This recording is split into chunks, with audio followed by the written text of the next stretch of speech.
Hoje o programa veio até o Hospital Amaral Carvalho para falar hoje com a doutora Lenira, que é ginecologista, a respeito de uns boatos que andou saindo aí na mídia e que deixou a mulherada com o cabelo em pé sobre o uso de anticoncepcional contínuo. Tudo bem, doutora? Tudo bem, boa tarde. Boa tarde. Então, doutora, saiu aí na mídia, né? A gente viu aí na internet, muitos lugares falando que o uso do anticoncepcional contínuo é muito prejudicial para a mulher. Até teve casos de AVC por causa disso. Então, até que ponto isso é verdade mesmo ou é mito? É mito. Em parte. Eu me explico. Então, é o seguinte, não existe diferença em termos de efeitos colaterais do uso do anticoncepcional com pausa ou contínuo. Então, quando nós usamos a pílula ou quando nós prescrevemos, existem 3 maneiras. Você pode usar com a pausa, que são 21 dias com pausa de 7 ou 24 com pausa de 4, a depender da dose e da composição. Outra maneira é estendida, que são 3 cartelas com pausa de 1 semana. E a outra maneira é continuada, que é sem intervalo. Então, o que faz diferença em termos de efeito colateral é usar ou não usar pílula anticoncepcional. A forma como usa é preferência de cada uma, se quer menstruar, se não quer, se existe indicação de supressão de menstruação por alguma doença, como por exemplo endometriose, anemia, tratamento quimioterápico, ou então se a mulher quer não ter fluxo menstrual, às vezes por causa do tipo de trabalho. Então, essa escolha, se vai ser com a pausa, se vai ser o estendido, se vai ser o continuado, é analisado entre o médico e o paciente de acordo com a preferência ou com a necessidade de cada um. Então, não existe diferença entre a forma como usa, existe diferença em quem usa e quem não usa. E aí, assim, existem pessoas que realmente não podem usar. Existem pessoas que têm alguns tipos de contraindicação, né? Então, o risco de trombose, que é o grande medo, né, que é a trombose venosa, ele é um risco presente em algumas pacientes que têm um risco pessoal, não é na população inteira. Então, para você ter uma ideia, existe um risco na população, que vamos supor que seja de 5 em 100 mil mulheres, tá? De você ter uma trombose em qualquer momento da sua vida. Esse número ele é duplicado quando você usa o anticoncepcional. Então, se é de 4 a 5 na mulher normal, ele passa de 8 a 10 na mulher que usa pílula. Nossa, é bastante. Gente, 8 a 10 por 100 mil mulheres. Nossa. E se você engravidar, qual é o risco de você ter uma trombose? 20 em 100 mil. Então, se você fizer uma análise da questão, é muito mais arriscado a mulher engravidar do que a mulher usar anticoncepcional. Abre aspas. Se a mulher tem algum risco pessoal de trombose, ela não pode usar. Então, qual é o risco de trombose? Obesidade, cigarro, associação de obesidade com cigarro e vida inativa, sem nenhuma atividade física. Então, se você juntar esses 3 fatores, ou tiver históricos que nos submetam, né, assim, que nos levem a pensar que essa mulher tem uma doença de coagulação, que é trombofilia, ela não deve usar qualquer tipo de pílula. Existem algumas composições, como por exemplo do progestágeno isolado, que pode ser usado até para quem tem risco genético, quem tem trombofilia, que é um risco genético de apresentar trombose. Então, em parte é mito, né? Na maior parte, na verdade, né? Porque todo mundo generaliza a pílula da trombose. Não é bem assim. Exatamente, generalizaram tudo, né? Então, a mulherada que usa ficou, né, todo mundo meio que de cabelo em pé aí. E esse também é uma coisa que todo mundo fala, né? Do uso contínuo da pílula, de ficar sem menstruar. Acha? Você vai ficar sem menstruar? Não pode, a mulher tem que menstruar, isso vai ter um problema. Isso também é mito? É mito. Então, assim, a mulher não pode menstruar, não ficar sem menstruar, quando ela não toma anticoncepcional. Por quê? Porque daí ela menstrua, porque existe o funcionamento cíclico do ovário produzindo hormônio. Se ele não tem esse funcionamento certo e ela não menstrua, alguma coisa está errada. Então, o funcionamento do ovário e a produção do hormônio está alterada. Então, agora, se ela está usando anticoncepcional, o anticoncepcional ele chama anovulatório, que ele inibe a ovulação. Então, o ovário, na usuária de anticoncepcional, ele está em stand-by, ele está bloqueado. Ora, se ele está bloqueado, se ele não está funcionando, o que faz com que ocorra o sangramento de deprivação é a pausa da pílula. Se ela não fizer a pausa da pílula, ela não menstrua. Então, ela precisa menstruar regularmente se o ovário estiver funcionando.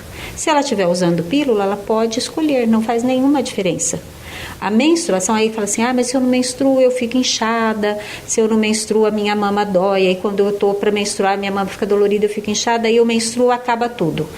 A menstruação, a mama ficar inchada, dolorida, e o edemaciar é decorrência da oscilação hormonal que existe no ovário funcionante.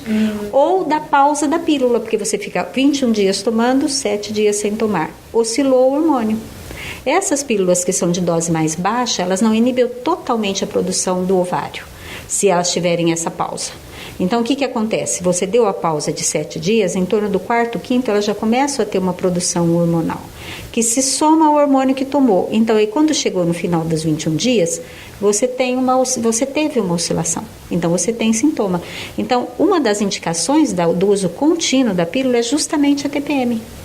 A tensão pré-menstrual, porque daí você não oscila, você vai ser uma todo dia do ponto de vista hormonal. Quando você não usa, você é uma hormonalmente falando a cada dia. Por isso que a gente tem tanta oscilação de humor. Né? No período ovulatório, no período pré-menstrual, eu costumo brincar com os maridos das minhas pacientes que reclamam, porque fica chata. Eu falo assim, não, pense assim, você tem uma mulher por dia. Um dia ela tá boazinha, um dia ela tá brava, um dia ela tá bem humorada, outro dia não. Essa mulher é assim, se você olhar, ela é constitucionalmente, bioquimicamente diferente quando ela tem o ovário funcionante, ela é diferente a cada dia.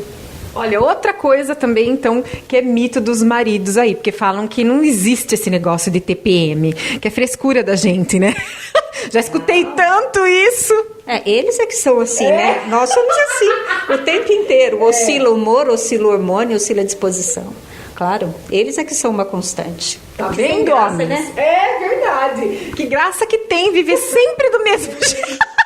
Sempre do mesmo jeito. Se nós usarmos um anticoncepcional contínuo, nós vamos ser uma constante também. O que, em parte, é bom, né? Porque a gente consegue ser mais controlada do ponto de vista emocional para competir com eles do ponto de vista profissional. Isso aí sim. Aí sim. E, doutora, sobre a prevenção do câncer no colo de útero? Então, mas antes de abordar nesse aspecto, assim, é importante que a gente diga que a pílula, ela tem uns efeitos que a gente fala que extrapola o efeito contraceptivo. Então, você tem alguns ganhos de uso. Hoje, como as mulheres, elas demoram mais tempo para engravidar, elas têm um número menor de filhos, então elas ficam expostas a essa oscilação hormonal, muitas vezes a fluxo menstrual abundante, que leva a algumas complicações. Então, por exemplo, já está comprovado que muitos tumores são decorrentes de muitos ciclos menstruais, exposição à oscilação hormonal, como, por exemplo, câncer de endométrio, câncer de ovário.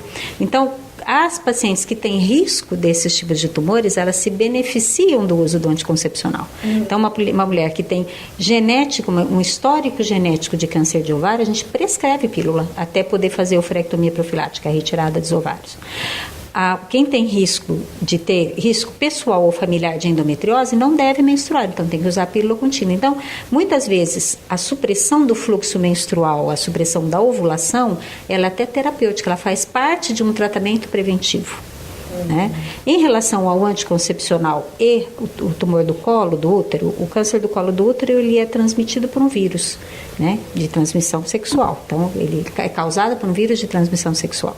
Então, se a gente encontra um risco relativo aumentado do câncer do colo nas usuárias da pílula, por 2 motivos. Muitas vezes as pílulas são de doses mais elevadas, então isso faz com que a renovação celular do colo seja maior, então o vírus encontra mais células ativas para infectar. E também porque as mulheres, ao usarem a pílula anticoncepcional, deixam de lado os preservativos em encontros casuais. Então, ela se expõe mais à contaminação. Mas se ela estiver usando a pílula anticoncepcional de maneira adequada e estiver tendo os cuidados para evitar qualquer doença, né, sexualmente transmissível, o risco é menor. Mas, por exemplo, a usuária de pílula tem menos doença inflamatória pélvica, tem menos salpingite por clamídia ou por gonococo, que pode levar à infertilidade. Então, assim, se nós colocarmos nos pratos da balança, o uso da pílula anticoncepcional é benéfico para a mulher. Agora, sempre individualizando, né? Ela deve fazer uma consulta médica para cada faixa etária, para cada característica de fluxo, para cada comportamento da mulher, característica física, histórico. Tem uma pílula. Hoje a gente tem milhares milhares não, né? Tem, sim, digamos, pelo menos umas 40 composições diferentes de anticoncepcional. Nossa. Entre doses e compostos e formas de usar. Então, a gente tem que adequar aquela paciente. Então, é muito comum não posso tomar pílula que dá dor de cabeça. Aí você começa a ver o histórico, a composição está inadequada, a dose está inadequada, a forma de usar está inadequada. Então, é uma questão de você individualizar. Eu sempre brinco que remédio é como roupa. Você chega lá e fala assim, olha, meu manequim é 38 e qualquer 38 serve para você. Não é verdade? Então, você tem que ver qual é o estilo da pessoa, qual é o tipo de coisa que ela gosta e o que cai bem, né? Então, eu acho que isso é sempre uma adaptação. Então, nem tanto ao mar, nem tanto à terra, né? Usar pílula anticoncepcional, que a amiga usa, ou então que vai lá, eu quero uma e compra, essa pode dar errado mesmo, né? Quer dizer, você tem que saber que existem algumas regras para a escolha e para a prescrição. Mais uma vez o programa a gente está falando sobre isso, né? Que cada indivíduo é único, por isso você tem que procurar o profissional para saber. A do vizinho não serve para você, como nada, né? Da vizinha serve para você, então você é única, tem que fazer a sua consulta, fazer os seus exames para saber o que é melhor para você. A gente sempre está batendo nessa tecla aqui no programa, porque é um tal de, fulana fez, eu vou seguir o que a blogueira colocou. Então, não é bem assim, né? Ela serve de um exemplo, né? Mas não é um modelo. Quer dizer, você não pode copiar daqui e colar ali. Eu gostei dessa história, vamos ver se dá certo para mim. Mas é sempre a individualização, sem dúvida. E aí entra o programa de prevenção. Então, nós temos 2 linhas de frente dentro do programa de prevenção. Então, o foco do programa de prevenção do câncer ginecológico no hospital é a detecção precoce, mas também a prevenção primária. Então, nós estimulamos muito a vacinação dos adolescentes, né? Isso é uma coisa muito importante, porque a gente fala, vacina de HPV eu não vou fazer, porque dá problema neurológico. Não dá, gente. Todo mundo faz vacina de hepatite. O risco é a mesma coisa, né? É assim, eu acho um desperdício você ter essa vacina que é cara, disponível na rede pública e as pessoas não usam. Né? Entre 9 e 12 anos, quando você pode fazer 2 doses, agora é liberada para os meninos. Então, isso na rede particular custa 350 cada dose. Então, nós temos feito assim, esse trabalho de divulgação de prevenção primária, orientação de adolescentes para evitar doença sexualmente transmissível, uso de preservativo, detectamos as que fazem uso de anticoncepcional de maneira inadequada ou com dose elevada ou sem orientação médica. Todo esse trabalho a gente faz. E também detecção precoce e orientação a respeito do câncer do endométrio, que olha, o JAU é o Registro Hospitalar de Câncer de Base Populacional, que mais diagnostica câncer de endométrio no país. Então, nós temos uma população de risco para câncer de endométrio. Então, a gente tem feito um trabalho também, que é um câncer que dá geralmente nas mulheres na menopausa. Então, tudo isso a gente tem esse cuidado. E cada vez a gente acaba ampliando o leque, né, de orientação e de assistência dentro desse foco da prevenção do câncer para as mulheres de Jaú. Então, a gente tem tudo aqui, né? A gente tem o privilégio de ter o hospital aqui, de ter esse atendimento e ainda fica com medo, né? As vacinas, tem que tomar, né? Com certeza, gente. Por favor, quem tiver criança nessa faixa etária, tenha medo de não fazer, né? Porque é muito importante. E agora os meninos também. Os meninos também. Por quê? Porque ficou comprovado que o HPV, ele também é responsável por muitos casos de câncer de orofaringe, de garganta, né? Então é importante que é de boca e garganta. Então a vacinação já foi estendida também para os meninos. E também você tem a proteção, você tem menos menino contaminado, contamina menos meninas, né? Quer dizer, é uma proteção mais ampla. E a gente já tem aqui na nossa cidade, tá? Vacinando, é só ir até no postinho. Podem procurar qualquer unidade básica de saúde, tem que estar dentro da faixa etária do Ministério, que é de 9 a 12 anos, e são 2 doses. Importante que sejam feitas as 2 doses. Outra dúvida que sempre fica, porque antes eram 3 doses, era 0, 60, 180 dias. Agora é 0, 180, quer dizer, em 6 meses, e 60, depois de 5 anos. Aí ele falou assim, não, mas então quer dizer que na rede pública se dá uma dose a menos do que na rede privada? Não. Nessa faixa etária, mesmo na rede privada, nós fazemos 2 doses, porque a sensibilidade imunológica dessa faixa etária é maior e 2 doses é o suficiente. Não é uma questão de economia, é uma questão de farmacodinâmica, é uma questão de necessidade de dose. Muito bom. E a pessoa que... a mulher que quiser fazer os exames, passar por isso, aqui no hospital tem um lugar que ela possa... O programa de prevenção, o que nós oferecemos é a coleta do Papa Nicolau, que a gente segue a programação do Ministério, nós colhemos o exame acima de 25 anos, né? Muitas vezes a gente recebe meninas que vêm para fazer a coleta, a gente faz a orientação, muitas vezes a gente até faz a coleta, mas elas não entram no rastreamento de rotina. Quer dizer, é feito, mas não é pedido para voltar na mesma frequência. E nós também, quando nós detectamos que são pacientes de risco para outras doenças, a gente faz um questionário dentro dos riscos do câncer ginecológico. Essas mulheres, quando têm algumas lesões que podem ser de risco para câncer de vulva, elas são tratadas no ambulatório.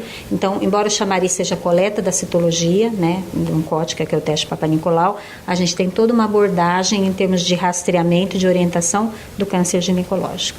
E é aberto a todas as mulheres, é importante trazer um documento, não precisa ser agendado previamente, o atendimento é das 7 às 4 horas da tarde, aos sábados das 8 às 12.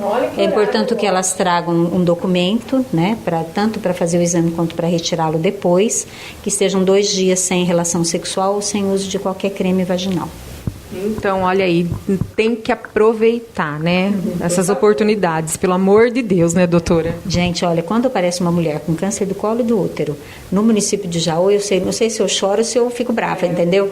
Porque aí dentre as que nós rastreamos, a gente não tem nenhum caso. Aliás, em 2016, nós tivemos mais uma vez mortalidade 0. Nós não perdemos nenhuma mulher por câncer de colo de útero em Jaú. Que beleza! Então, é isso mesmo, tem que aproveitar essa oportunidade mesmo que o hospital aqui dá para vocês. E, doutora, ela fez aí os exames, tem alguma coisa, tem aí um câncer de colo de útero, o que tem que fazer aí depois disso? Esse exame, ele não detecta o câncer, ele detecta lesões que são precursoras. Então, o programa, a gente faz a coleta na unidade fixa, que é aqui no Amaral, e em parceria, esse programa é em parceria com a Secretaria Municipal, já há 20 anos. Então, são feitas coletas nas unidades básicas de saúde em regime itinerário, quer dizer, vai passando pelas unidades. E toda a enfermagem das unidades, os médicos das unidades também fazem coleta. Então, qualquer exame alterado de quem quer que tenha sido feito, não obrigatoriamente aqui, esses exames alterados, nós temos um ambulatório de referência, em que elas são atendidas, realizadas colposcopias, biópsias e o tratamento. É muito raro lá eu receber uma paciente já com câncer, porque quando ela já tem a biópsia positiva de câncer, ela já vem para o hospital para o tratamento, né? Às vezes a gente diagnostica, mas sempre lesões iniciais, quando elas são rastreadas, né? E se elas fazem com a frequência adequada, que é no máximo em 3 anos de intervalo, elas não vão ter nem lesões extensas, que é importante, porque essas lesões precursoras, elas vão acometer as mulheres jovens que ainda querem ter filhos, em que é importante que a lesão seja pequena na hora do tratamento e que possa ser preservado o útero. Aí ela pode ter filho futuramente. Sim, com certeza. Nós temos uma quantidade muito grande de mulheres que deram à luz depois do tratamento. E esse mês, cada mês o serviço está num postinho da cidade, é isso? Isso, é a equipe itinerante. Nós temos uma outra equipe que é a equipe móvel, que nós temos um ônibus, que aí nós vamos aos locais onde não existe uma adequação para coleta, como as unidades de saúde. Esse mês nós estamos no PS do São Benedito e a gente faz sempre assim. Então, por exemplo, todos os anos, todos os meses de fevereiro é o PS do São Benedito. Todos os anos, todos os meses de março, Não me lembro desse, mas assim, é bem certo para que a população daquele bairro que cria o hábito de fazer a coleta naquele período. É mais fácil de você se lembrar. E para as que estão fora, né, ou que não querem ir no bairro, que perdeu, então aí vem no posto fixo. Que também às vezes é prático por causa do atendimento aos sábados. Né? Então a gente facilita o máximo que puder para que a coleta. Então, por favor, mulheres jauenses, né, assim, venham, colham, assim, a gente garante a qualidade do exame, o atendimento é completo desde que tenha exame alterado, então eu acho que é um convite, né, para que as mulheres realmente se cuidem. É isso mesmo. Doutora, obrigada mais uma vez. Sempre às ordens. Eu que agradeço. Um beijo.